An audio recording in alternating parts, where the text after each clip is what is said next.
Une puce Snapdragon de Qualcomm pour smartphone. Illustration Qualcomm. Il fabrique le cœur de votre smartphone. Le groupe de semi-conducteurs Broadcom, spécialisé dans les puces Wi-Fi et Bluetooth, a annoncé lundi une offre de rachat non sollicitée du fabricant de processeurs mobiles Qualcomm, pour un montant total de 130 milliards, dettes comprises. Ce serait l'une des plus grosses transactions de l'histoire des nouvelles technologies. Broadcom, basé à Singapour mais qui veut revenir aux États-Unis, paierait cette somme en partie en numéraire, et en partie avec ses propres actions. Nous sommes prêts à engager immédiatement des discussions avec Qualcomm pour signer un accord définitif et terminer rapidement cette transaction, a indiqué Thomas Krause, le directeur financier de Broadcom. Le conseil d'administration de Qualcomm, en consultation avec ses conseillers financiers et juridiques, va examiner la proposition afin de déterminer la décision qui serait dans le meilleur intérêt des actionnaires, a réagi l'entreprise. Qualcomm est lui-même engagé dans le rachat de concurrent néerlandais NXP, une transaction valorisant ce dernier à 47 milliards de dollars.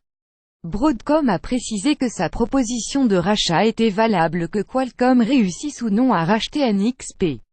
Leader des puces de smartphone. Le secteur des semi-conducteurs est en proie à une intense consolidation. Les grands acteurs du secteur, désireux de changer d'échelle pour mieux se positionner sur un marché de plus en plus concurrentiel, ont multiplié les acquisitions ces dernières années.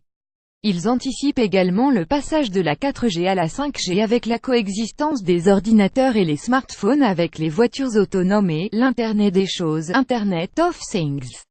Le japonais SoftBank a ainsi racheté récemment le britannique Arm Holdings pour 28,5 milliards d'euros, tandis que le géant des puces informatiques Intel a proposé 16,7 milliards de dollars pour le groupe américain Altera.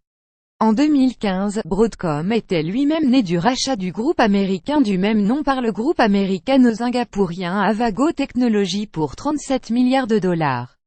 La nouvelle entité avait conservé le nom de Broadcom. Un possible mariage Broadcom-Qualcomm pourrait se voir opposer le veto des autorités de la concurrence, les deux sociétés étant des acteurs de premier plan dans les technologies Wi-Fi et Bluetooth et le second faisant déjà l'objet d'enquêtes pour position dominante dans de nombreux pays dont aux États-Unis.